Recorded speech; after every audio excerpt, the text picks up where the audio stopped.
मैं पूरी तरह से तो तैयार नहीं हो पाया कर पाया था, लेकिन फिर भी जितना मैं समझ पाया, जितना मैं समझने के प्रयास किया कि सम्राट अशोक की जो हम शिलालेखों की जब चर्चा कर रहे हैं, उनका वर्तमान परिस्थितियों में क्या प्रासंगिकता है। उनको वर्तमान परिस्थितियों से जोड़ने का कोशिश किया है मैंने, जितनी मैं समझ सक रहा था।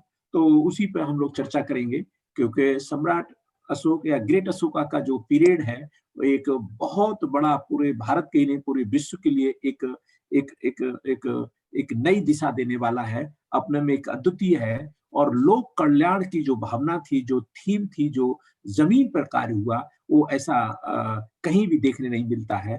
तो ये जो ग्रेट अशोका है, उन्होंने बहुत सारे उसको चिरस्थायी करने के लिए बहुत सारे उन्होंने शिलालेख लिखे, शिलालेख खुदवाए, आपके केव्स में किया, चट्टानों पे किया, स्तंभ खुदवाए। तो मैं यहाँ पर केवल चर्चा करूंगा जो दिल्ली में टोपरा स्तंभ है, और टोपरा स्तंभ पर जो उन्होंने अपनी राजाज्ञाएं लिखी, खुदवाई, और उसके उसका जो थीम था, असल में ये दिल्ली का जो टोपरा स्तंभ है, इसमें 7 राजाज्ञाएं उन्होंने अंकित की हैं, और उनका क्या महत्व है और उनकी आज के वर्तमान प्रवेश में उनको किस तरीके से देखा जाना चाहिए, इसको मैं अपने शब्दों में बताने का प्रयास करूंगा। तो और ये सबसे बड़ा आपका स्तंभ है, जहाँ 7 राजाज्ञाएं हैं, बाकी में इतनी नहीं है, किसी में 1 है, किसी में 2 है, किसी में 6 है। लेकिन ये जो टोपरा का जो स्तंभ है, ये 1600 के आसपास आपके फिरोज शाह तुगलक द्वारा, ये आपके टोपरा गांव मेरठ के पास पड़ता है कहीं, वहां पर ये मिला था। और जब उनको सूचना हुई तो वो इसको दिल्ली में ले गए, दिल्ली में उन्होंने स्टेब्लिश किया। और इस पर जो जो धम्मलेख लिखे हुए थे, जो लिपि थी उसकी, और उसको उन्होंने आपके जेम्स प्रिंसेस ने 1837 में उसको पढ़ने में सफल हुए, और तब पता चला कि कोई एक महान सम्राट, महान शासक इस अपने भारत में रहा है, जिसने की है। तो उन्होंने जो 7 शिलालेख, जो 7 उन्होंने राजज्ञाएं लिखी, उनको मैं एक एक करके पढ़ता हूं और उसको वर्तमान प्रवेश में उतारने की कोशिश करूंगा। पहला उन्होंने जो राजज्ञा लिखी, जैसा कि मुझे नेट और उसके माध्यम से मिला है, कि देवानंद प्रियदर्शी राजा कहता है, मैंने अपने अभिषेक के 26वें वर्ष बाद यह धर्म लिपि लिखवाई, और धर्म की तीव्रता, तीव्र कामना, कठोर परीक्षा, अत्यधिक आज्ञा पालन, अत्यधिक भय, अत्यधिक उत्साह के बिना इस लोक और परलोक के सुख की प्राप्ति कठिन है। परंतु मेरे प्रयत्नों से लोगों का धर्मानुराग और प्रेम बढ़ता है, और प्रतिदिन बढ़ता ही जाएगा। मेरे उच्च, छोटे और मध्यम अधिकारी स्वयं धर्म का पालन करते हैं, और चंचल मन वालों को धर्म पालन की प्रेरणा उपयुक्त होने के कारण उनसे धर्म पालन कराते हैं। सीमांत प्रदेशों में महामात्र भी ऐसा ही कराते हैं। इन सब के लिए आज्ञा है कि धर्मानुसार लोगों का पोषण करो, और धर्मानुसार शासन का विधान करो, धर्म के अनुसार उन्हें सुख पहुंचाओ, और धर्मानुसार शासन करो। मतलब कहने का मतलब है कि इस शिलालेख में उन्होंने लोकहित को सर्वोपरि दिया है, कि जो लोक हित है, जो मानवता का हित है, जो मनुष्यों का हित है, जो उसके लिए उन्होंने एक धम्माचरण किया, एक ऐसा डिजाइन किया अपनी थिंक थॉट, अपनी प्लानिंग के माध्यम से, कि उससे कि जो जो जो मानवता का विकास है वो सर्वोपरि होगा। उनके वो जो बोला है, और आज और ये ऐसे किया उन्होंने, तीव्र कामना, अपनी बहुत उत्साह के साथ, अपनी बहुत जिज्ञासाओं के साथ, अपनी बहुत ही पूरी एनर्जेटिक और बहुत ही क्रिएटिविटी के साथ, अब कठोर तरीके से प्लान करके, डिजाइन करके। आखिर डिजाइन क्यों किया? क्योंकि वो दुखी थे कलिंगा वार के बाद। वो मानवता के लिए समर्पित अपने को थे, मानव कल्याण की प्लान कर रहे थे, कि अभी तक जितने भी राजा हुए, जो भी जनता हुई, उनका कल्याण नहीं हो पाया, लेकिन मैं कैसे कर सकता हूं। तो उन्होंने पहले अपने को डिजाइन किया, अपने अपने अपने दिल और दिमाग में, और अपनी अपनी उन्हीं के माध्यम से उन्होंने लोकहित को सर्वोपरि बनाया। लोकहित मीन्स मानवता को सर्वोपरि बनाया। कि मनुष्य ही सर्वोपरि मतलब बहुत ही एक सुप्रीम चीज है, और इसका हित ही मनुष्यों का हित ही, लोक हित ही सर्वोपरि चीज है। तो इसके माध्यम से उन्होंने ये सिद्ध कर दिया, ये बताने का प्रयास किया है कि मनुष्य से बड़ा कोई नहीं है। अगर किसी शासन और प्रशासन में मनुष्य की देखरेख होती है, मनुष्य का विकास होता है, मनुष्य के अंदर एक नैतिक मूल्यों का विकास होता है, ये सर्वोपरि है। आज के दौर में हम देखेंगे कि मनुष्य शायद पीछे रह गया है। अपने भारत के परिवेश में देखेंगे तो बहुत सारी विकृतियां विकसित हो गई हैं, बहुत सारे कष्ट लोगों के लिए हो गए हैं। लो जो जो आपस में जो जो जो भाईचारा है, जो लिबर्टी है, जो इक्वलिटी है, वो पूरी तरह से तार-तार है। लेकिन सम्राट जो ग्रेट अशोका का पीरियड जो है, बहुत ही प्रासंगिक है कि वो किस तरीके से प्लान करके लोकहित के लिए चर्चा करते हैं और इसको चिरस्थायी बनाने के लिए खुदवाते हैं, लोगों तक मैसेज देते हैं। मैं दूसरी बात उनकी है, और इतना ही नहीं, उनके जो लोक कल्याण का जो जो कार्यक्रम है, जो नीचे जो जनता के बीच में है, वो उसे जो सीमांत प्रदेश हैं, आसपास के हैं, उन पर भी असर पड़ता है। और और मिनिमम गवर्नमेंट के द्वारा मैक्सिमम गवर्नेंस होता है। कहने का मतलब उन्होंने इस तरीके से व्यवस्था की अपने शासन में, जो आज जो है वो बिल्कुल नहीं है, पूरी तरह से तार-तार दिखाई देती है। और जो है आज के दौर में ऐसा लगता है कि सम्राट महान अशोका का पीरियड तो बहुत ऊंचा था, बहुत ही लोकप्रिय शासन था। दूसरी राजा क्या करते हैं कि धम्माचरण, इसका जो एक सार में बताता हूं कि धम्माचरण जो उन्होंने डिजाइन किया, जो उन्होंने जो जो मोरालिटी डिजाइन की, जो उन्होंने अपनी थिंक थॉट के माध्यम से अपने बहुत कठिन प्रयासों के बाद जो उन्होंने जो मानवीय मूल्य तैयार किए, उसके लिए उन्होंने सभी के बीच में अपने रज्जुकों के माध्यम से पहुंचाया। और मानव कल्याण ही नहीं, उन्होंने जीवों के कल्याण के लिए भी काम किया। जीव जो जो उनके लिए भी अस्पताल खुलवाए, उनके लिए भी उन्होंने नए तरीके से उनके भी पूरी तरह से उनका भी कल्याण हो और उनका भी विकास हो, वो भी उनका देख-रेख हो, और अच्छे कार्यों का चयन किया। उन्होंने कहा कि लोग जो है अपने अच्छे कार्यों की चर्चा करते हैं, बुरे कार्यों की चर्चा नहीं करते।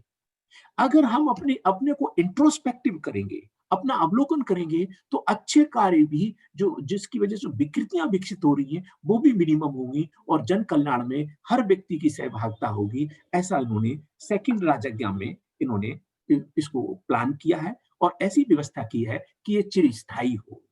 तीसरी राजज्ञा है कि उन्होंने मनुष्य के बारे में ये कहा है कि हम अच्छे काम अपने जो हैं, अपनी आत्मावलोकन जरूर करें, अपने को जरूर अंदर से झांके, अपना एनालिसिस जरूर करें।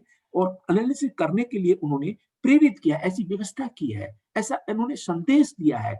अगर हम अच्छे कार्य की बात करते हैं तो खराब कार्यों को भी देखना चाहिए।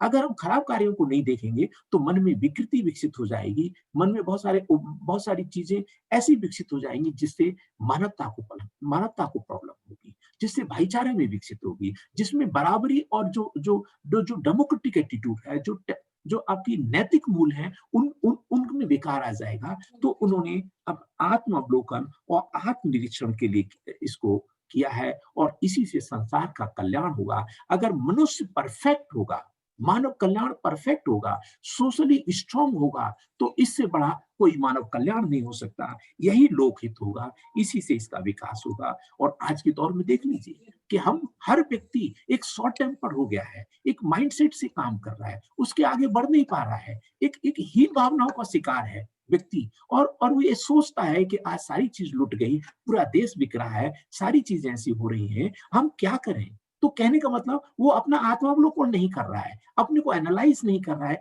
उसमें नई नई पॉसिबिलिटी डिजाइन नहीं कर रहा है, माइंडसेट से आगे नहीं बढ़ रहा है। तो हमारा जो कॉन्सेप्ट है मानव काशीराम स्कूल ऑफ थॉट का, कि व्यक्ति को, इंसान को, इस मानवता को इस माइंडसेट से बाहर निकालना, उसको मल्टीपल पॉसिबिलिटी के साथ डिजाइन करके उसे सम्राट अशोक, जो ग्रेट अशोका है, उनके जो तौर तरीके, जो शिक्षा थी, जो उनकी जो विद्या थी, उसके परिप्रेक्ष्य में उसके साथ खड़ा करना, और उसको ये जो है तीन जो राजज्ञा 3 है, ये इसको प्रेरित करती है, ये इसको बताती है। राजज्ञा 4 है, राजज्ञ में कहते हैं कि जो उन्होंने धम्माचरण जो ध, अ, आपका धम्माचरण था, धम्मा के आचरण थे, वो खुद अपने अंदर उतारे इन्होंने, सम्राट अशोक ने। और अपने रज्जुक थे, जो उसको स्टेट लेवल पर, जनपद लेवल पर, विलेज लेवल पर नियुक्त किया गया था, जो उनके अधिकारी थे, शासन अधिकारी थे, जो जनता के बीच में जाकर के जनता को वही आदेश, वही राजज्ञा, वही अनुपालन, वही तौर तरीका बता रहे थे, और बहुत उत्साह के साथ बताते थे, बहुत उसके साथ बताते थे। और ग्रेट अशोका का जो जो जो राजा और जनता के बीच में गैप नहीं था कोई भी। बहुत ही उस तरीके से जो भी समस्या, जो भी प्रॉब्लम अगर जनता के बीच में होती थी, तो वो बिल्कुल हूबहू राजा के पास आ जाती थी। और रज्जुक भी, जो उनके कार्यपालक थे, वो भी बिल्कुल बहुत उत्साह के साथ काम करते। कहने का मतलब गैप नहीं था। जनता भी उत्साहित थी, जनता का भी विश्वास राजा के साथ था, राजा का भी विश्वास। आज हम देख लीजिए अपने उसमें, हम किस तरीके से हमारी सरकारों का विश्वास जनता के ऊपर नहीं, न जनता का जनता का विश्वास सरकार जो सरकार है वो अनडेमोक्रेटिक तरीके से काम करी। कोविड लागू हुआ। कोविड में विदेश से जो पीड़ित थे, जो सफरर थे, उनको प्लेन के द्वारा भारत में बुला लिया गया। और जो लेबर थी, वो उसको साधन भी मुहैया नहीं कराई सरकार ने, और वो चले गए। इस महामारी में आपको लेबर लॉ चेंज करके उसका वर्डन लेबर के ऊपर डाल दिया गया, कानून बना दिया गया। यहां तक कि जो कमेरा वर्ग है, जो किसान है, जो काम करने वाला है, उस पर भी वर्डन डाल दिया गया। उसकी जो मिनिमम सपोर्ट प्राइसेस थे, उसकी जो मंडी सब्सिडी थी, उसको खत्म कर दिया गया और उसको ढकेल दिया गया इस भ्रष्टाचारी और उसके रूप में। तो सरकारों का जो रूप है, ये अनडेमोक्रेटिक तरीके से, एक उसमें लिबर्टी, इक्वलिटी, फ्रेटर्निटी प्रैक्टिकली नहीं दिखाई देती, जबकि संविधान इस बात को कहता है। लेकिन अगर ग्रेट अशोका का पीरियड देखेंगे, तो वहां पर लिबर्टी थी, वहां पर इक्वलिटी थी, वहां पर फ्रेटर्निटी थी। सभी लोगों में कोई गैप नहीं था, सभी बराबर थे, और सभी लोगों के बीच में एक कॉन्फिडेंस था, एक जो है अपनापन था, और पूर्ण रूप से विकसित थे।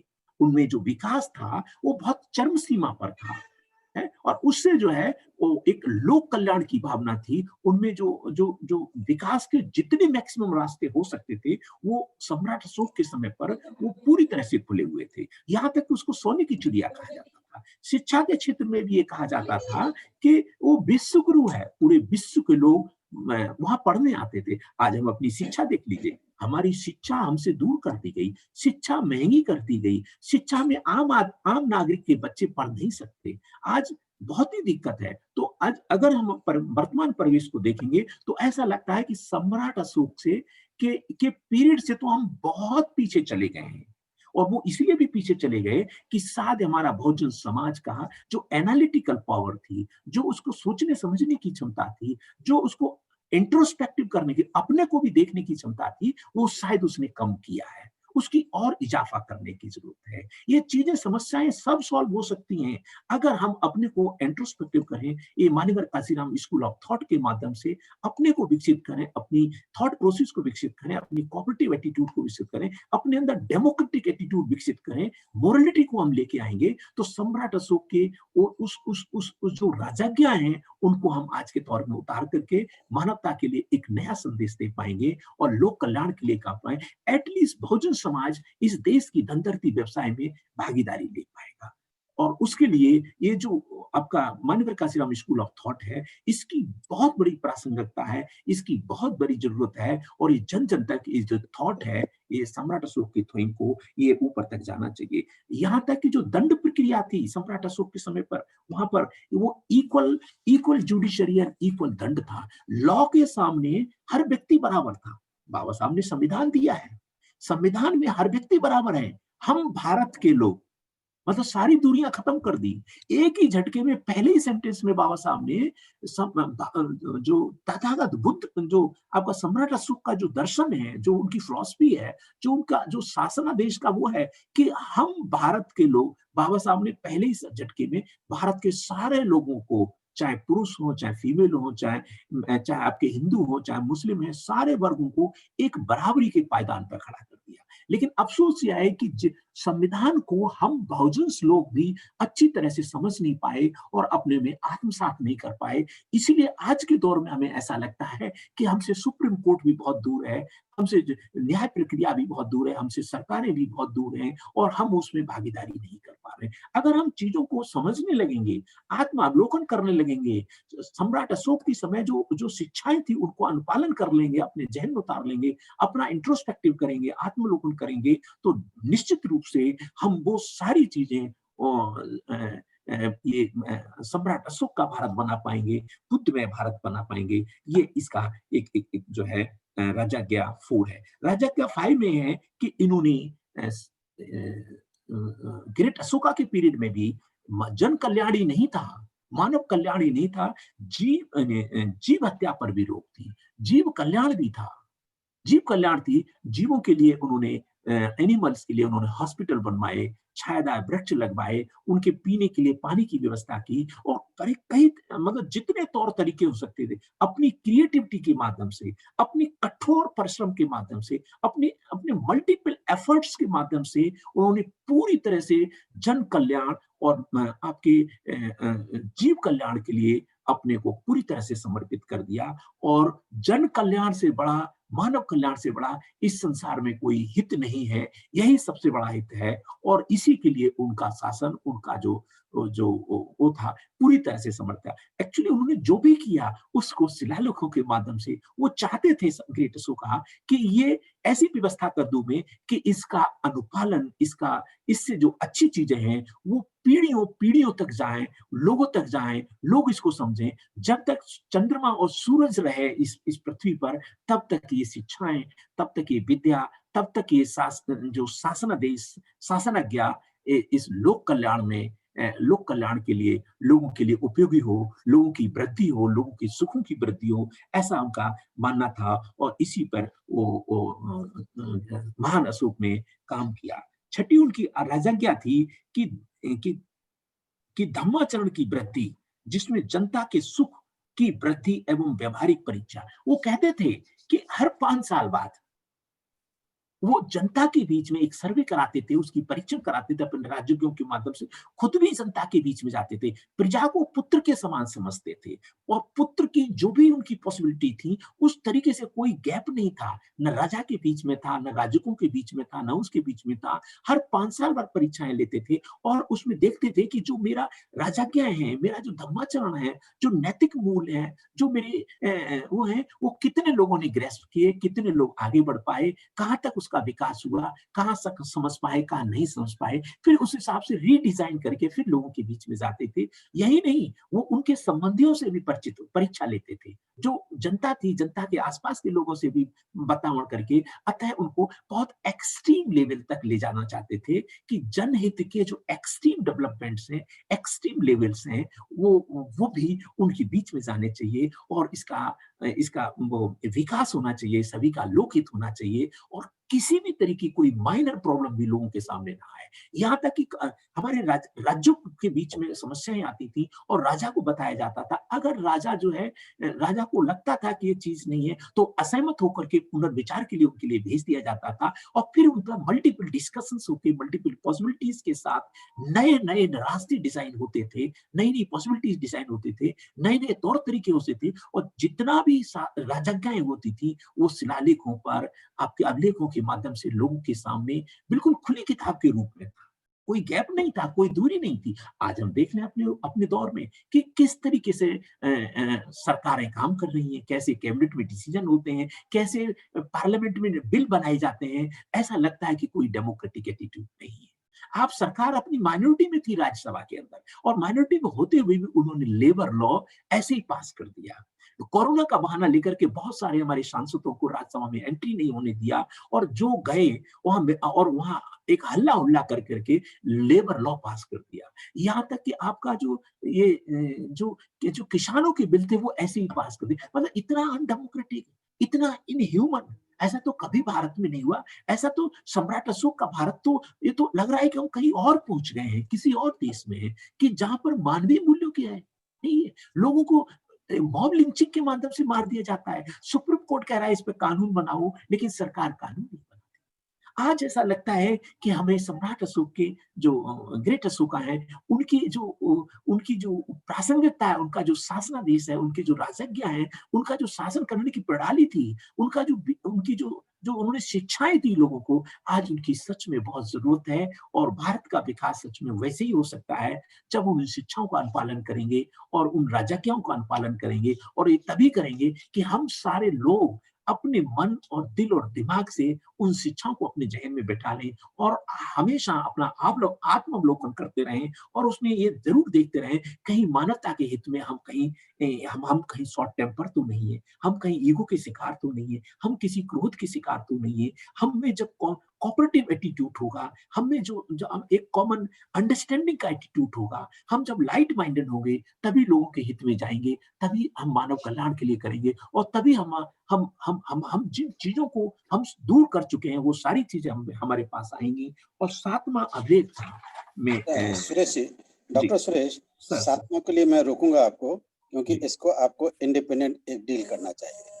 क्योंकि 7वें को मिक्स करोगे तो जस्टिस नहीं कर पाओगे। इसलिए इसके ऊपर आप अलग से फिर से बोलेंगे फिर। हुँ? जी, जी। यहीं पर विराम दीजिए।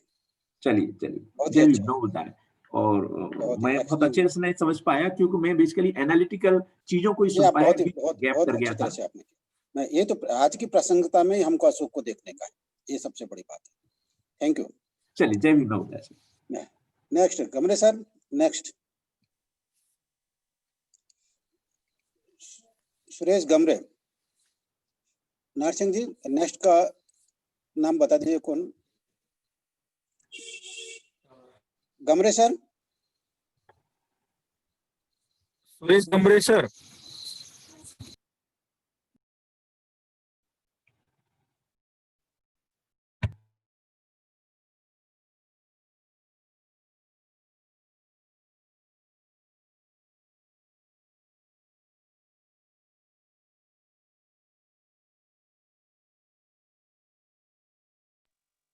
महेंद्र आगे, go ahead. Mahendra, go ahead. Gamre sir, Gamre sir. नहीं, वो अभी कांटेक्ट नहीं हो पा रहा। आप नेक्स्ट आदमी का नाम लीजिएगा। रमेश चंद्र जी मैं को पूछ बोलिए। रहा हूँ सर उनको। रमेश चंद जी सर।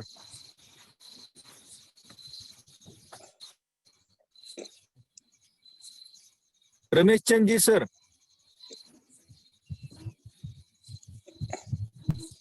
रमेश चंद जी, सुन रहे हैं आप? IFS लखनऊ।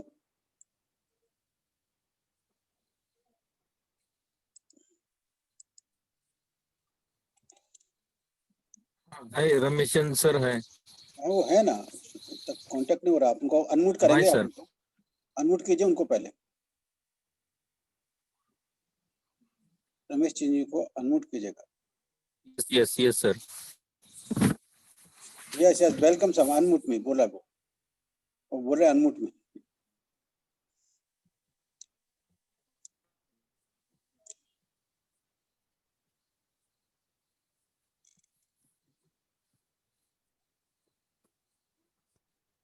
जय भीम सकारियो।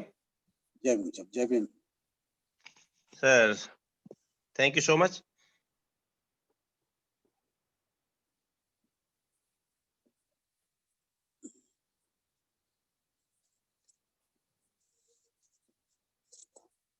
अनम्यूट कीजिएगा। आप म्यूट हो गए सर। रमेश चंद जी, अनम्यूट कीजिए अपने आप को। अनम्यूट कीजिएगा अपने आप को। आप म्यूट हो गए। रमेश चंद जी, अनम्यूट कीजिएगा अपने आप को। सर मुझे, हाँ सर, हाँ, सर अब ये आ गए। वहीं से अनम्यूट हुआ था। अच्छा, उन्होंने इट्स मुझे ओके। म्यूट कर दिया था। ओके ओके, ठीक हाँ है, गो अहेड। सर बोलिए सॉरी। Sir please. हाँ सॉरी। तो ये स्तंभ के जो हमारे इंस्क्रिप्शंस थे उनके बारे में उन्होंने बोला। मेरा यहाँ पर है कि जो आज की डेट में कैसे अशोका द ग्रेट प्रासंगिक है हमारे 21वीं सदी में। मैं उसमें मेजर जो हमारे एडिक्ट्स हैं और माइनर, उनमें 3 चीज थी जो धम्माचरण के बारे में बोला था, वेलनेस ऑफ द सोसाइटी के लिए। उसमें मेजर हमारे जो वेलफेयर स्टेट की बात आ रही है, उसमें 3 मैं क्षेत्रों में इसको बांटता हूं। पहले अशोका द ग्रेट का लाइफ, दूसरे उनमें एडमिनिस्ट्रेशन, एडमिनिस्ट्रेशन के बाद में उनमें एडमिनिस्ट्रेशन में डिस्ट्रिक्ट एडमिनिस्ट्रेशन था जो महामात्रों के माध्यम से शुरू किया था, पुलिस का था, जुडिशरी थी, और अल्टीमेटली जो मोटो था, एम था, वेलफेयर ऑफ स्टेट।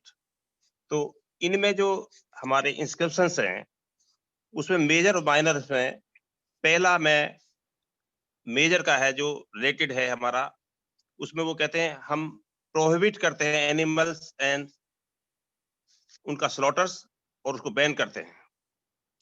दूसरे इसी में उन्होंने जो स्तंभ हैं हमारे एडिक्स के पिलर स्तंभ जो है उसमें इनकी जो संख्या 6 है वो उसमें लिस्ट करते हैं एनिमल्स को, बर्ड्स को, कि they should not be killed and certain for certain days, और उनके वो भविष्य में भी फिर नहीं किल किए जाएंगे।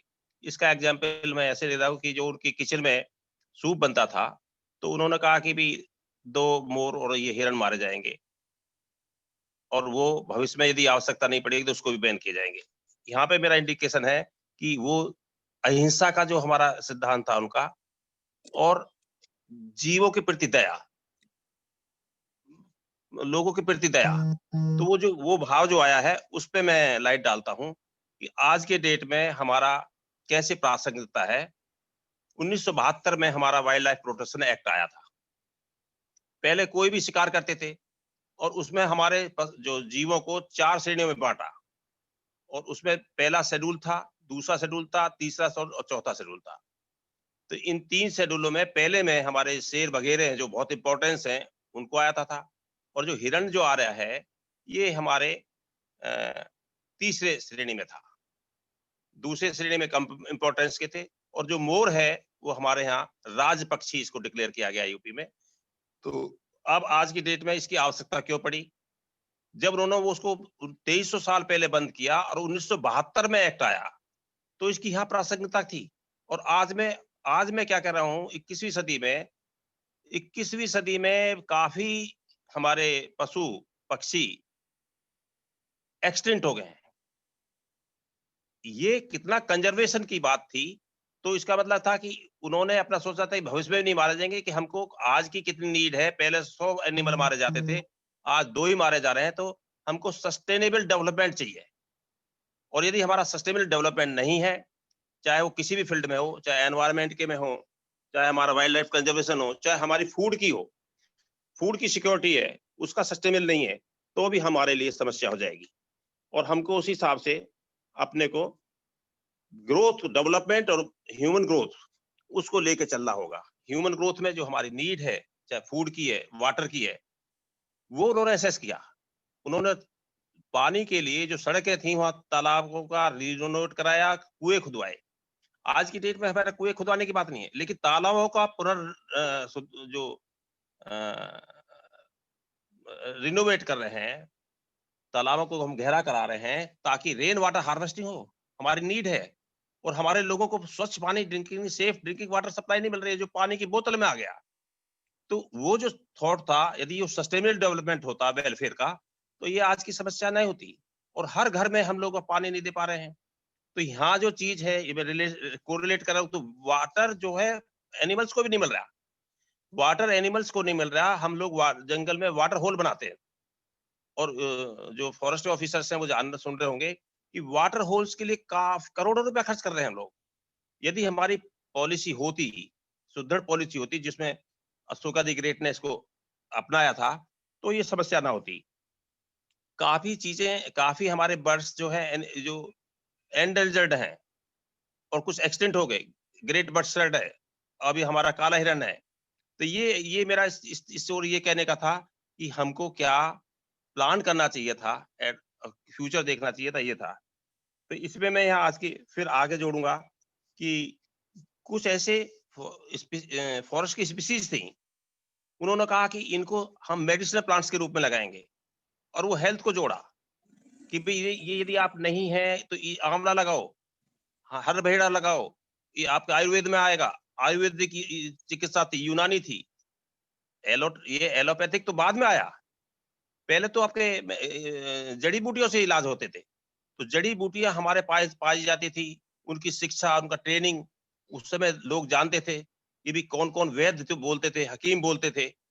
तो वो हमको आज हमारे वैद्य हकीम की जगह जब हमारी नीड बढ़ी तो तुरंत ये एग्जाम्पल मैं इसलिए साइट करना चाहता हूँ, कोविड-19 में इतने दिन हो गए और अभी कह रहे हैं कि 1 साल और लगेगी वैक्सीन करने के लिए। लेकिन जो हमारे उपचार ये थे, डेंगू है, उसकी आज तक ढूँढ ही नहीं पाए कि डेंगू का इलाज क्या होगा। लोग अभी भी जो है उसके जो पपीते के पत्ते उनको लेंगे, जड़ी-बूटी आती है उसको लेंगे। तो ये जो नीड थी जो हमारे लिए एक्सेस नहीं है गरीब लोगों के लिए, जनता के लिए, सेफ ड्रिंकिंग वाटर नहीं है और हम लोग जो शहरों में कहते हैं कि भई हमको ₹50 की, ₹200 की बिसलरी पानी दीजिए। ये बड़ी सोच की बात है। ये हमारे गैप को करती है। तो वहाँ मैंने एनिमल्स को अ, दोनों के रूप में जो जंगल था फॉरेस्ट का कि भी उसमें फॉरेस्ट के पेड़ लगाइए। नेचुरल रिजेशन उस समय देखिए जो हमारा अशोका द ग्रेट का साम्राज्य था, कितना बड़ा था। आप मगध से चलेंगे और दिल्ली पहुँचेंगे तो कितना रास्ता कठिन था। ये फॉरेस्ट के बीच में मैं इसको एक्सप्लेन करना चाहता हूँ, कि आज भी हम लोग इंटीरियर में चलेंगे हैं जब जाते हैं जंगल में, तो हमको 3-3 4-4 दिन एक साइड पे पहुँचने लग जाता है। I was in DFO Banda में हमारे यहाँ वर्किंग प्लान लिखा जाता है। आज की जैसे प्रासंगिकता बता रहा हूँ कि अंधाधुंध जो है पहले रेलवे के द्वारा जो अंग्रेजों के समय में साल के पेड़ काटे गए, वो खत्म होते गए जंगल और साल स्पीशीज बांदा से 1939 में थी और आज वहाँ कोई साल का जंगल नहीं है। इट मीन्स हमारी जो सस्टेनेबल डेवलपमेंट था, हमारा वो नहीं मेंटेन हुआ। जबकि वो उन्होंने कहा पेड़ लगाओ जो आवश्यकता के नीड के हिसाब से डेवलप करिए हर आदमी को। और आज हम कह रहे हैं कि भाई एक आदमी हर आदमी 2 पेड़ लगाएगा। सोशल फॉरेस्ट्री कर दिया कि हाँ हमारी जरूरत है। अब वो जो क्लाइमेट चेंज आ रही है, कितना पैसा क्लाइमेट चेंज पे खर्च हो रहा है। गवर्नमेंट की इंटरनेशनल पॉलिसी है। तो इन 2 चीजों को मैं ये लेके रहा था कि हमारे एनिमल्स, बर्ड्स जो शेल्टर हैं फॉरेस्ट के, आपकी आज की डेट में गौरैया खत्म हो रही हैं। तो कैसे हम उनको कंजर्व करके कैसे हमारे नीड में वो कन्वर्ट कर रही हैं। तितलियाँ खत्म हो रही हैं, हमारा परपरागण नहीं हो पा रहा है, हमारे लिए समस्या बनती जा रही है। हमारा जो घर में अपने पेड़ लगाएँ, मधुमक्खी खत्म हो रही है, इंसेक्टिसाइड, पेस्टिसाइड आ रहा है। हम ऑर्गेनिक कल्चर की एक बैलेंस सिस्टम था। हर आदमी को कहा कि भाई एज पर नीड ही आप अपना कंज्यूम करिए, पाप पुण्य देखिए कि भी इसमें हमारा कुछ अच्छे वेलनेस ऑफ था। वेलनेस का मतलब था कि एक आपका बिहेवियर, आपका कंडक्ट, आपका आचरण उसी हिसाब से हो जैसा कि नीड है। और वो आज नीड हमारे जो इम्बैलेंसेस हुआ, एनवायरमेंटल इम्बैलेंसेस हुआ, एजुकेशनल इम्बैलेंसेस हुआ, माइंड का इम्बैलेंसेस हुआ, वो बाबा साहब ने संविधान में विभिन्न धाराओं में जीवों के लिए भी, पानी के लिए भी प्रावधान किए। ये विजनरी था। यदि विजनरी नहीं होता तो we are facing lot of problem और आगे भविष्य में और फेस करेंगे। मैं भी हैदराबाद में एग्जाम्पल बताया था मैंने पीछे भी, शायद आप लोगों को नहीं होगा। 3-3 दिन तक पानी नहीं आता वहाँ। डार्क जोन डिक्लेयर हो गया वाटर का। तो ये कैसे था? जब फॉरेस्ट कटे, वाटर रिटेंशन नहीं हुआ, आपकी रेनफॉल कम हो गई। तो ये लिंक है एनिमल का फॉरेस्ट से, फॉरेस्ट का एनिमल से, फॉरेस्ट का पब्लिक से। और हम लोग उसमें आज एक विंग को चूंकि हमें उसमें बढ़ावा दे रहे हैं और बढ़ावा देने की बात कर रहे हैं। वो अशोका द किंग ने पहले ही अपने शिलालेखों में, जो मैंने रॉक क्रिटिक्स का बताया था कि पहले में कहते हैं और दूसरे में कहते हैं कि care of the man animal, वो care of man animal future के लिए प्लानिंग है, जिसको हम लोग कहते हैं कंजर्वेशन। टाइगर प्रोजेक्ट आया, टाइगर प्रोजेक्ट के बाद में हमारा एलिफेंट प्रोजेक्ट आया। हमारी सदियों को ये सब चीजें नहीं मिलेंगी। अब प्रासंगिकता कैसे है? जंगल के बीच में जो ड्वेलर्स रह रहे थे, ट्राइबल्स रह रहे थे, उनको जॉब था, उनको जड़ी बूटियां मिलती थी, उनका ज्ञान था, वो कंट्रीब्यूट करते थे। फॉरेस्ट बेस जितनी पतंजलि है 2000 करोड़ का काम आज कर रही है, उसने इसको प्राइवेटाइजेशन कर दिया। जो हमारे फॉरेस्ट की जो पॉलिसी है वेलफेयर ऑफ स्टेट की, उसमें ये था कि जो आदिवासी रोग लेंगे वो आंवला चुनेंगे, अपने कल करेंगे। आंवले का गुण था, आंखों को कभी भी रोशनी आपकी नहीं जाएगी। विटामिन ए का वेरी गुड सोर्स है। तो ये सब जाते ब्रह्मी अब जो आपने आंवला च्यवनप्राश ये दुनिया भर का जो बना रहे हैं, दैट इज द बेस हरबहेड़ा आंवला। तो इसके केसी में उनको वो फ्री थी। आपने उनकी जो सोसाइटी बना के उनका दोहन शुरू कर दिया। फॉल्टी प्लानिंग, वेलफेयर स्टेट नहीं कह सकते इसको। वो था कि जो उनका जल जंगल जमीन उनका होगा, आदिवासी वेलफेयर का। आपने तो नहीं सोचा इसको। आपने जो पौधे लगा भी रहे हैं, आपका आर्टिफिशियल रीजनरेशन कर रहे हैं, उसमें वो प्रजाति नहीं लगा रहे हैं। केवल दिखावा करने के लिए हाँ, हमारे पौधे सर्वाइवल हो जाएं, सफलता से आपका है, लेकिन वेलफेयर से लिंक नहीं किया। वेलफेयर से किया नहीं लिंक किया, उनकी आयु नहीं है। जो साल का पौधा 100 साल चलता था, आज आपने अकेसिया बबूल जो वो बाहर की बबूल आती है, विलायती बबूल बोलते हैं, अकेसिया आरिकुलिफॉर्मिस, अकेसिया सामिया, इनकी लाइफ ही 20 से 25 साल है। क्या आप लगातार रोज जंगल बढ़ाते रहेंगे? हाँ, ये विजन नहीं था। उस समय चिरौंजी आती थी। पूरे मध्य प्रदेश, सतना, आपका जो लगा पोर्शन बिहार से चिरौंजी के पेड़ समाप्त हो गए, खत्म हो गए। कभी हमने सोचा कि हमको ये मिलेगी, नहीं मिलेगी। गोंद हरबहेड़ा आंवला खत्म हो गया। जो आपका गोंद निकलता था जंगलों से, वो खत्म। तो ये वेलफेयर स्टेट के मैं लिंक कर रहा हूँ आपका फॉल्टी प्लानिंग। और जो उनके समय में क्या था, गुड गवर्नेंस था। मैंने जिक्र किया, गुड गवर्नेंस में था कि जितने महामत थे, रज्जुक थे, स्टेट के प्रेसिडेंट्स थे, वो उनको सख्त निर्देश थे, कोई भ्रष्टाचार नहीं करेगा। करप्शन को स्पाई तंत्र से जोड़ दिया, गुप्तचर से जोड़ दिया। काफी दिन तक रहा। आचरण में जो हम लोगों का था, यदि कोई कमी होगी तो वो पकड़ा जाएगा। आज की डेट में सिचुएशन में कैसे वो लागू है, आप खुद देख रहे हैं। हमारा जो सिस्टम है उसमें कितना फेल हो गया, कितना फेल कर रहा है, जुडिशरी कितनी बायस है, पुलिस कितनी बायस है, ये डेट रोजमर्रा की जिंदगी में देख रहे हैं। तो ये हाउ वी आर लिंकिंग में दो उनके जो एनिमल्स की जो हमारे एडिक्ट्स थे, मेजर रॉक एडिक्ट्स में पहला और दूसरा, माइनर रॉक एडिक्ट्स जो स्तंभ शिलालेख में छठा, इसको मैंने लिंक किया, जो कि आपके दूसरे से कोलिंग करता है। अशोका का जो प्रिंसिपल्स है, protecting his people and welfare of the state, जो धम्मा पॉलिसी में आता है। मैं ये जो वेलफेयर के साथ में जो हम लोग कहते हैं कि दूरदर्शिता विजनता है, ये हमें उनकी शिक्षा से आई है, थिंकिंग स्किल से आई है। और थिंकिंग स्किल्स में ये था कि जब तक हम सोचेंगे नहीं, जो लेटरल थिंकिंग है, ये जो हमको पता ही नहीं है, वो हमको जो छीनने के बाद हुई, वो हमारी नीड है। हमारे स्कूलों में लागू, शिक्षा में लागू करने के लिए है। हमारे रोजमर्रा जो पब्लिक है, उनको समझाने की बात है। वो तभी आएगा कि जब हम इसका एक संगठित होकर कॉर्पोरेट क्लास बना के, इंटेलिजेंस क्लास बना के, कॉपरेशन के माध्यम से, शिक्षा के माध्यम से, थिंकिंग स्किल के माध्यम से इस समस्याओं की अपार पॉसिबिलिटीज के साथ में चॉइस करते हुए इसको लेके आएंगे। मैं इसी के साथ अपनी बात को समाप्त करता हूँ। Jai Bhim, Jai. Okay, thank you, very nice. उसमें principle of protection of the people ही है, और उसमें मेन जो थ्रस्ट है, अगर हम पढ़ें सारे के सारे तो इसी पर ही डिपेंडेंट है सारे के सारे। उसमें मेनली है मॉरलिटी, नैतिकता की बात है। नैतिकता पे काफी बोल चुके हैं। इसको अगर मॉरल को समझें तो ये ड्राइव वर्ड जो ड्राइव किया है, ग्रीक से किया है। ये एक रीति रिवाज, कस्टम, मतलब ग्रुप के लिए होता था, समाज के लिए इसको यूज करते हैं।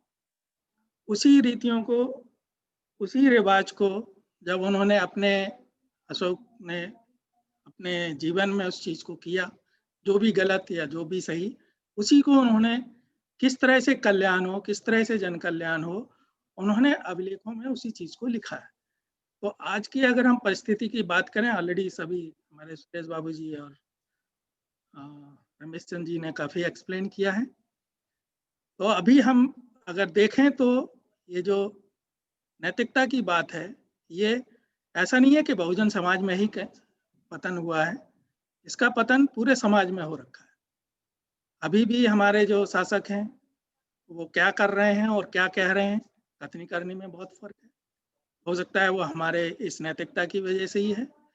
तो मैं बस यही हमारा सबमिशन रहेगा कि हम एमको एसईटी के माध्यम से अपने बहुजन समाज को शिक्षा की ओर ले जाएं, शिक्षा दें और नैतिक वैल्यू को जितना वो हायर करेंगे उतना ही हमारे समाज को फायदा होगा। और हो सकता है फिर हम शासक भी बने तो जो हमारी नैतिक वैल्यू अच्छी होंगी तो हम जन कल्याण और लोक कल्याण की बात भी कर पाएंगे। धन्यवाद। इसी के साथ मैं अपना थैंक यू। विराम दूंगा। Mahendra ji next. Thank you sir. बहुत अच्छा।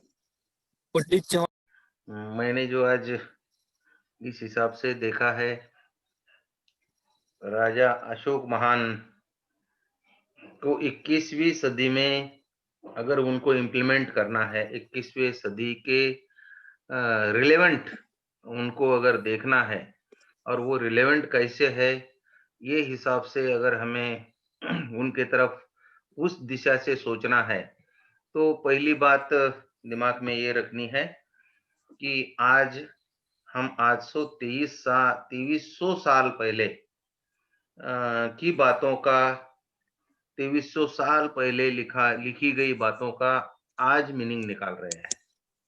2300 साल पहले जो बात लिखी गई वो बात का उस टाइम में उस वर्ड का क्या मीनिंग होगा, उस टाइम में वो वर्ड को लोग क्या सोचते होंगे, और वही वर्ड दिन में इतने 2300 साल में बदल के आज किस स्तर पे चला गया होगा, ये भी हमें वर्ड के हिसाब से, क्योंकि जब मैं देखता आता हूं तो काल के आगाज में, काल के प्रवाह में बहुत सारे वर्ड जो है बहुत ऊंची जगह थे मगर उसको नीचा गिरा दिया गया, जो वर्ड नीचे थे उसको बहुत सारा ऊपर उठा लिया गया। उसका मैं एडमिनिस्ट्रेशन में एक बात बता पाऊंगा कि कोतवाल नाम का एक शब्द है, जो कोतवाल नाम का शब्द जो है तो मुगल काल में उसको district superintendent of police is equivalent to the कोतवाल। कोतवाल बोले तो डिस्ट्रिक्ट सुपरिटेंडेंट ऑफ पुलिस रहा करता था। आज महाराष्ट्र में कोतवाल बोले तो वहां आने वाले ऑफिसर को, बैग उठाने वाले को कोतवाल बोलते हैं। तो ये सिस्टम जो है किसी बड़े वर्ड को फॉल करके इतने नीचे ले जाके रख देती है, या किसी नीचे गिरे हुए वर्ड को उठा के इतना ऊपर ले जाती है, तो उसके लिए 2300 साल पहले के वर्ड, 2300 साल पहले लिखी गई बात, 2300 साल पहले के उसका मीनिंग आज के कॉन्टेक्स्ट में निकालना, उसके हुए चेंजेस को जाना, और हम 2300 साल पुराने जाके उन वर्ड को समझ के लेना, ये भी हमारे लिए बहुत बड़ा चैलेंज है और वो चैलेंज हमें स्वीकारना है। मैं ये तब देख रहा था कि 84,000 स्तूपा बनाए गए, कुछ विहार बनाए गए, कुछ केव्स बनाए गए। अगर स्तूप, केव्स, विहार उस जमाने में 800-2300 साल पहले के जमाने में अगर इतने तादाद में बनाए गए होंगे, तो what was the use of that caves and the stupas? ये केव्स का और स्तूप का क्या यूज किया गया होगा? इसके लिए एक एडमिनिस्ट्रेटिव सिस्टम रही होगी, इसके लिए कोई ऑफिसर नियुक्त किया गया होगा। बहुत सारे बातें हमारे पास जितने भी आज लेख है, एडिक्ट्स है, पिलर्स है, उसके ऊपर से हम जज कर रहे हैं, मगर बहुत सारी बातें ऐसी है कि जो वो एडिक्ट मिले नहीं है, या तोड़ दिए गए, या वो दफन कर दिए गए, या वो काल के आगोज में खत्म हो गए। मगर ये सब के लिए ये सब बातें होंगी, इसका भी हमें सोचना है। दूसरी बात यह है कि राजा अशोक का जो पिल्लर है, जिसको अशोक पिल्लर जो सारनाथ ने मिला था, आज वो दिल्ली में है, वो पिलर की खाली बात हम अगर सोचे तो आज भी उसका गंज नहीं खाया है, इरेजन नहीं हुआ है। 2300 साल पहले की बात है। 2300 साल पहले का पिलर आज तस के मस है। उसके लिए उसको यूज में लाई गई टेक्नोलॉजी, उसमें यूज में लाया गया जो लोहा है, वहां का स्टील जो है, वो स्टील मिलाने की जो क्वालिटी है, स्टील मिलाने की जो इंजीनियरिंग है, वहां के जो एक्सपर्ट पीपल है, ये एक्सपर्ट पीपल के लिए भी उस तरह का सिस्टम रहा होगा, उस तरह की सिस्टम वहां पे होगी, मगर आज उसकी लिखावट नहीं है। मगर ये बातें हमें बताती है, ये बातें हमें अशोक महान की उस एडमिनिस्ट्रेटिव सिस्टम को और अशोक महान की वो टेक्नोलॉजी को, अशोक महान उस टाइम के टेक्नोलॉजी को, वो आज के टेक्नोलॉजी और उस टाइम के टेक्नोलॉजी को अगर हम देखें तो उस टाइम के टेक्नोलॉजी को वहां के जो आजू बाजू के जो लोग हैं, क्योंकि कंधार से असम तक और कश्मीर से मैसूर तक अगर राज बना होगा तो इनके पास टेक्नोलॉजी खाली थॉट ही नहीं है, टेक्निकल टेक्नोलॉजी, साइंटिफिक एटीट्यूड और उस तरह की सब ऑर्नामेंट्स के लेस ये किंग रहा होगा, तभी इतना सारा बातें, इतनी सारी बातें कंट्रोल में रही होगी। और उसके लिए हमें ये देखना है, जब मैं कहीं बहुत सारी केव्स में घुमा हूं, औरंगाबाद की अजंता की केव देखा, इधर महाड़ की केव देखे और बहुत सारे केव, छोटे छोटे केव्स मैं देखा, केव्स देखा, मगर मुझे एक बात आज भी मुझे जचती है कि इतने बड़े बड़े केव उकेरे गए, इतने बड़े बड़े पहाड़ों में से खोद के निकाले गए, इस जंगल में यही पहाड़ ऐसा है कि जो यूनिक स्टोन है, जो यूनिक स्टोन है कि इतनी बड़ी गुफा यहाँ पे बन सकती है।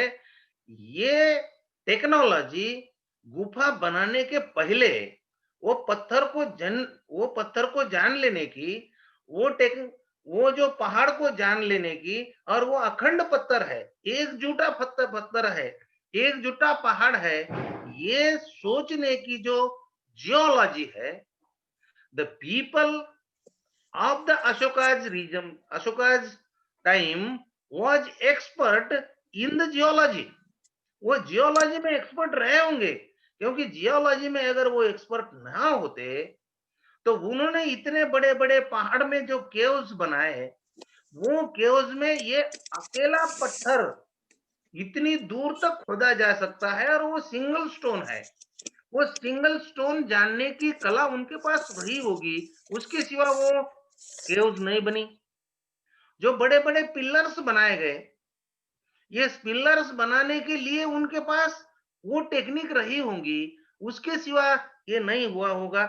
उसके लिए उनके ऊपर जो शिल्प बनाए गए हैं, वो जो शिल्प बनाए गए हैं, उसके ऊपर जो वो शिल्प कला में उस टाइम के कलाकार उतने एक्सपर्ट हो गए कि जो शिल्प कला में, जो कि आज 2300 साल के बाद भी वो जस के तस पड़े हुए हैं, तोड़ दिए गए हैं, वो तो ठीक है, मगर उस टाइम की वो जो टेक्निक्स है, तो ये राजा ने, अशोक महान ने जो काम किया है, तो उनका जो काम है वो हम किस एंगल से देखने वाले हैं।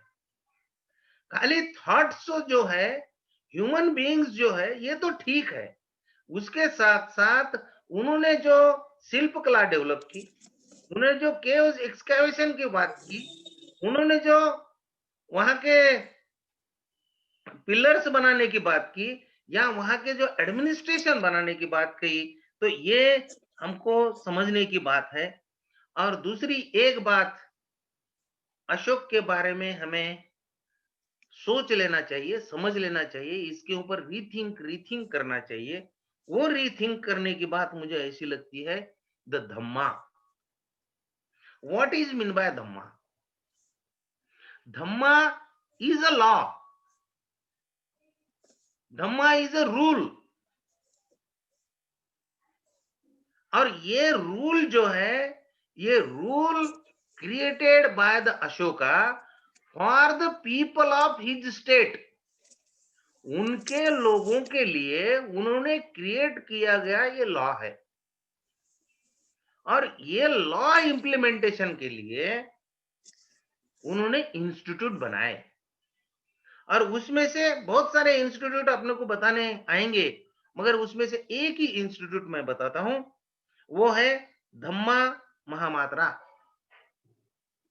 धम्मा महामात्रा ये इंस्टीट्यूट जो है स्लेव्स, वहां पे जो स्लेव्स है, वहां पे जो गरीब लोग है, इन लोगों को सोशल वेलफेयर फैसिलिटेट करके इनका लाइफ अपलिफ्ट करने के लिए, इनका लाइफ अपलिफ्ट करके to come to the equal to the other people. यहाँ पे जो डेवलप हुए वाले लोग हैं, ऑलरेडी ये लॉ से, अशोका के लॉ से जिन्होंने मान लिया, जो उसमें आ गए, और उन लोगों का जो जिंदगी सुधरा है, उनके लिए, उनको उनके साथ लाने के लिए, ये स्लेव के लिए धम्मा महामात्रा ये इंस्टीट्यूट ओपन की गई। और ये इंस्टीट्यूट रोल कहां से प्ले करती थी? ये इंस्टीट्यूट पाटलिपुत्र में, जो कि ये अशोक महान का सेंट्रल कैपिटल था, ये सेंट्रल कैपिटल से लेके पांचों प्रोविंस में इनके इंस्टीट्यूट के ब्रांच थे। उसके साथ साथ इसके जो राजूकास थे यार, या इसके जो गांव के काम करने वाले लोग थे, वहां तक ये इंस्टीट्यूट का लिंकेज था। और ये लिंकेज लेने के लिए ये जो मेंटली स्लेवरी है, slavery plays to role. First slavery plays in the mind, पहले इंसान मन से गुलाम हो जाता है और बाद फिजिकल से गुलाम हो जाता है, फिर अनेक स्लेवरीज आ जाती है। उसके लिए ये अशोका ने इनके लिए एक इंस्टीट्यूट डेवलप किया है कि भाई पहले इनको मेंटल से अपग्रेड करो, फिर इनको इकोनॉमिकल अपग्रेड करो, फिर इनको हर चीज में अपग्रेड करो। और this institute plays role continuously in total part of the state. पूरे देश के अंदर, पूरे राज्य के अंदर ये इंस्टीट्यूट प्ले करती है। This institute started by the Ashoka in the age of 14th। और ये इंस्टीट्यूट कब स्टार्ट करता है? उम्र के 14वें साल में अब स्टार्ट करता है। तो इस हिसाब से अगर हम देखें तो 14th ईयर को ये इंस्टीट्यूट स्टार्ट करने के लिए वहां पे एक इंटेलेक्चुअल क्लास बना हुआ था। इंटेलेक्चुअल क्लास उन्होंने डेवलप किया हुआ था। और ये Dhamma Mahamatra institute proves the Dhamma is not a religion.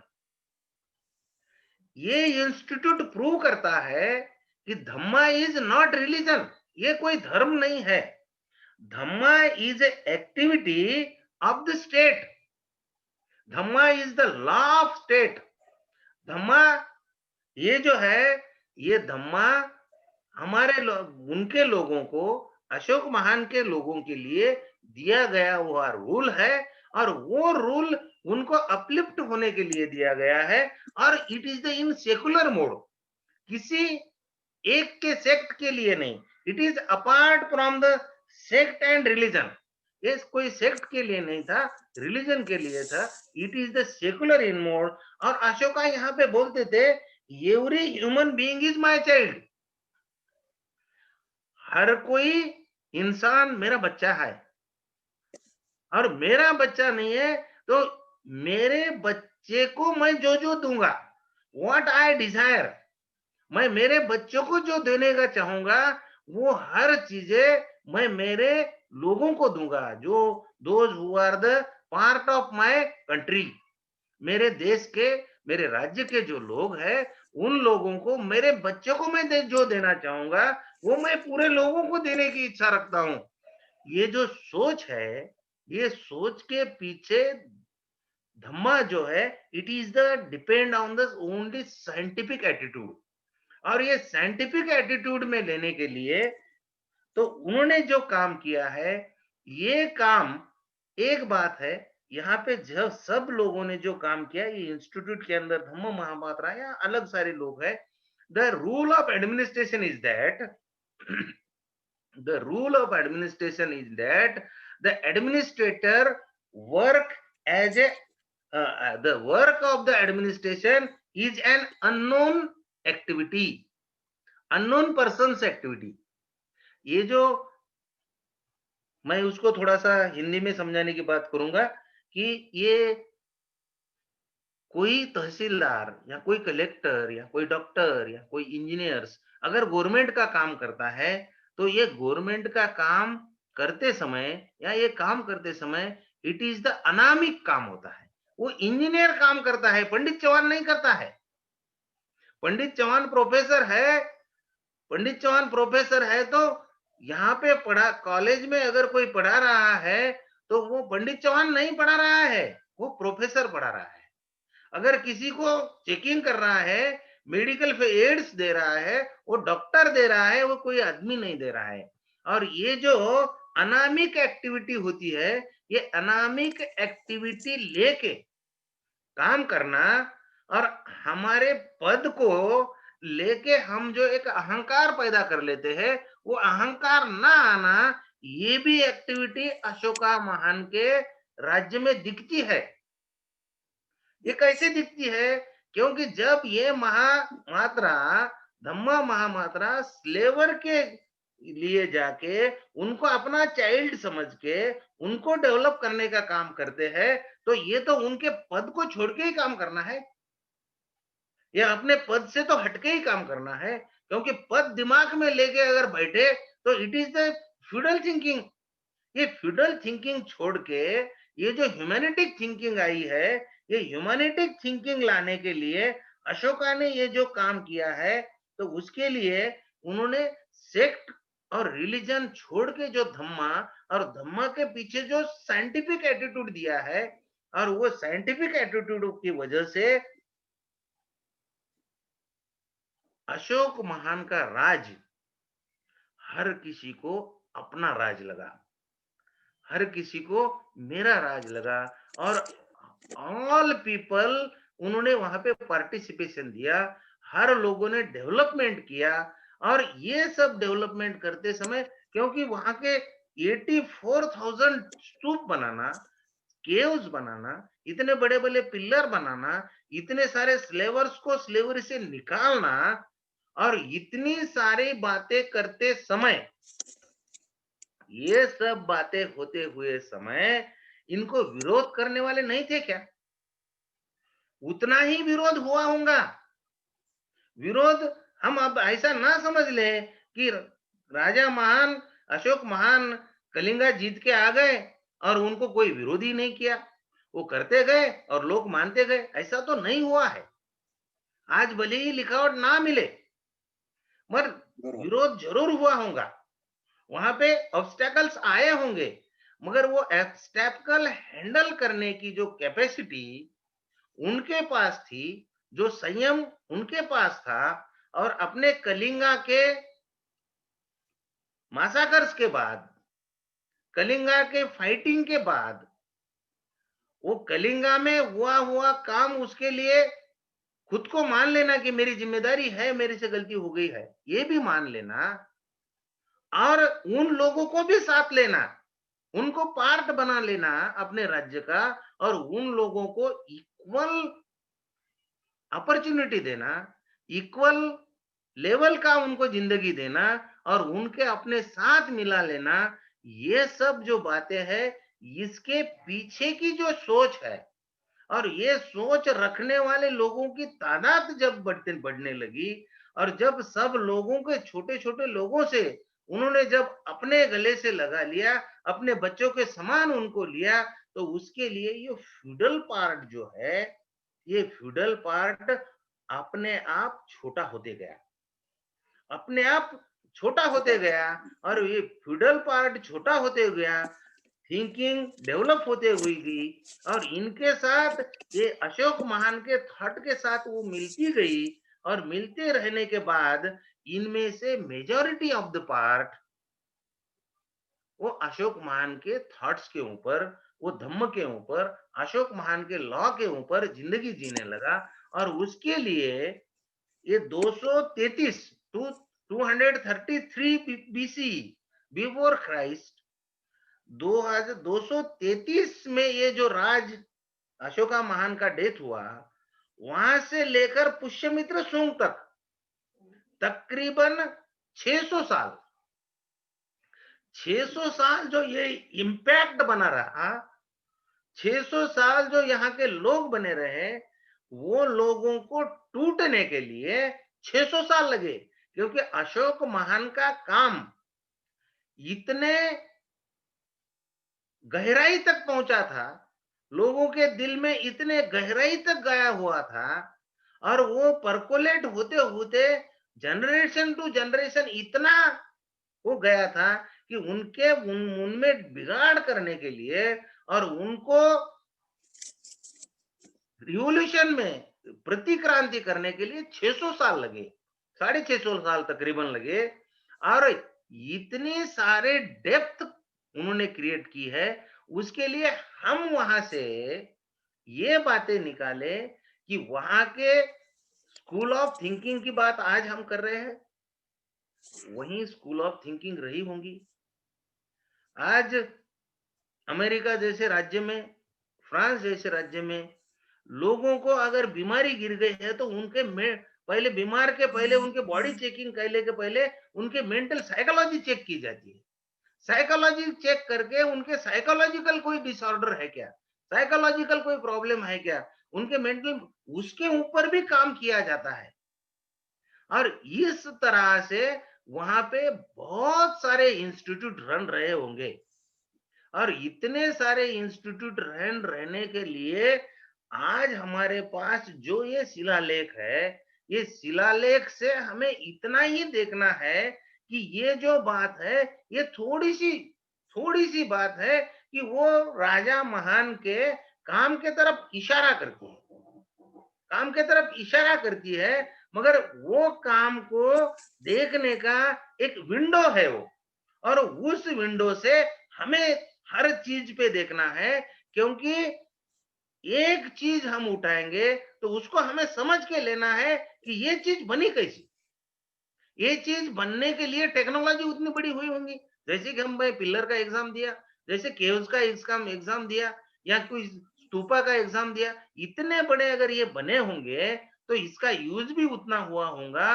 और उसके लिए एडमिनिस्ट्रेशन भी उतना काम करता होगा और उसके लिए रेवेन्यू उतना जनरेट होता होगा और वो रेवेन्यू जनरेट करने के लिए और ये नॉलेज का रेवेन्यू रहा होगा, ये सब नॉलेज लेने के लिए ये जो अशोका महान का नॉलेज था, ये नॉलेज लेने के लिए पूरे दुनिया से लोग पढ़ने को यहाँ आते होंगे। अगर पूरे दुनिया से लोग यहाँ पढ़ने को आते होंगे तो जब पढ़ेंगे तो फीस तो देंगे ही ना, तो हमारी जीडीपी बढ़ेगी। फॉरेन के लोग अगर इंडिया को पढ़ने आएंगे, अशोक महान का थिंकिंग लेने आएंगे, यहाँ के हर लोगों से उनका थॉट्स लेने आएंगे, इनका बिहेवियर देखने आएंगे, ये डेवलपमेंट देखने आएंगे, तो इकोनॉमी तो जनरेट होगा, टूरिज्म डेवलप होगा और बहुत सारे बातें डेवलप हो रही और जीडीपी ऊपर जाएगा ही जाएगा। इस दिशा से मैंने इस तरफ सोचा है। आपने मुझे बोलने का वक्त दिया, आपने सुना, उसके लिए धन्यवाद करता हूँ। जय भीम, जय Bharat. Very excellent, sir. Very, very excellent. We need such type of the approach. बहुत बड़े एजुकेशनल सेंटर थे ये सेंटर। व्यापारी आते थे, अपने बच्चों को वहां पर 2 साल 3 साल तक के लिए छोड़ जाते थे और उनके लिए बिहार में उनके खाने पीने रहने की धन भी पर्याप्त वहां के प्रोफेसर लोगों को दे जाते थे। उस समय ये इंटेलेक्चुअल क्लास थी, वो भिक्षु भी थी और वरिष्ठ उपासक भी थे और ये सारे लोग शिक्षा के लिए देश में बहुत बड़ी मॉरल पर्सनैलिटी के रूप में जाने जाते थे, मॉरल पर्सनैलिटी के रूप में जाने जाते थे। तो ये व्यापारी लोग आते थे, अपने बच्चों को छोड़ते थे और यहाँ के जो खुद भारत के बच्चे थे वो भी उनके साथ पढ़ते थे। तो शिक्षक को खाने पीने की, रहने की किसी प्रकार की कमतरता नहीं थी। दूसरा, जो विद्यार्थी आए हैं उनके लिए भी किसी प्रकार की कमतरता नहीं थी, क्योंकि समाज इतना संपन्न था कि वो बिहार में या कॉलेज में, स्कूल में अपने बच्चे के लिए अनाज, खाना पीना, रहने की चीजें उपलब्ध करता था। पैसे की बात नहीं थी। धन किसके रूप में देता? व्यापारी लोग धन देते थे, पैसा दे पढ़ के रूप में देते थे, लेकिन यहाँ के लोग काइंड्स के रूप में मटेरियल देते थे, ताकि बच्चों का भरण पोषण साल भर चल सके और वो अच्छा शिक्षा लेके स्कूल से निकल सके। सोच विचार करने वाला यूथ निकल कर आएगा तो ग्रामीण क्षेत्र में जाएगा, शहरी क्षेत्र में जाएगा, वहां प्रगति प्रगति प्रगति, क्रिएटिविटी क्रिएटिविटी क्रिएटिविटी करेगा। सो ये जो अचानक ही हम थोड़ा सा अनुभव आ जाने पर उसका विश्लेषण ना करने की वजह से एकदम हम मनुवाद का समर्थन करने वाले दिखने लगते हैं। ऐसा नहीं है। शायद हम ही मनुवाद के लिए सबसे बड़े चैलेंज होने जा रहे हैं। आने वाले समय में सबसे बड़े non political force, non religious force, this pay back to society programme become the biggest challenge to the मनीवादी फोर्सेस। हमें उन्हें चैलेंज नहीं करना है, वो चैलेंज माने हम अपने समाज का निर्माण करने का काम करेंगे, क्योंकि हम अपने समाज को का निर्माण करने में कम पड़ रहे हैं। हम अपने काम करने वाले हैं, हमें दुश्मन के बारे में सोचने की जरूरत नहीं। वो अपनी बिगड़ी उनकी बिगड़ेगी तो वो बनाएंगे, हम अपने समाज की बिगड़ी बनाने के लिए चले। ये जो एटीट्यूड लिया है, ये सम्राट अशोक का एटीट्यूड। उनको दूसरों ने कितना बुरा भला करा है, ठीक है तुम बुरा भला, मैं तो अच्छा काम के लिए चल रहा हूं, इससे जन कल्याण होगा और इसके लिए मुझे पराक्रम करना होगा। सरल भाषा में उन्होंने बार बार पराक्रम वर्ड का यूज किया है। पराक्रम शब्द का सम्राट अशोक के शिलालेखों में बहुत महत्वपूर्ण वर्ड, ये भी एक साइकोलॉजिकल इंस्टीट्यूशन भी होगा कि जो इस प्रकार की बात को चिंतन मनन करके अशोक को वो प्रोवाइड कर रहा है। डेफिनेटली उस समय की साइकोलॉजिकल विंग बहुत ही वंडरफुल होगी। जिस तरह से धम्म महामात्य का इंस्टीट्यूशन है, शायद इस प्रकार के और भी तो हम अभी आप लोगों की चर्चा के बाद ना जाने कितने इंस्टीट्यूशन का वहां यहाँ पर होगा। और मैं चाहता हूं कि इस प्रकार से आप लोग गहराई से अशोक के एक एक शब्द का विश्लेषण कीजिए। आज के टाइम में उसे कैसे रेलेवेंट बनाया जाए, किस तरीके से उसे सार्थक बनाया जाए और उसे ऐसा लगा नहीं भाई यही अशोक है जो हमारा कल्याण कर सकता है। राम राज्य हमारा कल्याण नहीं करने वाला, ना कृष्णाज, हमारा कल्याण तो अशोक का राज करने वाला है। ये लोगों के दिमाग में बैठना चाहिए। ये हम इतनी नेचुरल नीड क्रिएट करना चाहते हैं जो आदमी को इमिटेशंस की तरह, मतलब इसे अनुकरण करने के लिए कि भाई ये विचार, ये स्वभाव, ये प्रवृत्ति ये हमारे हित के लिए है, मेरे पड़ोसी के हित के लिए है, समाज के हित के लिए। तो इस प्रकार का कॉन्सेप्ट मनुवाद का समर्थक या मनुवाद का पोषक नहीं हो सकता। Okay Goyal sir, anybody come forward question?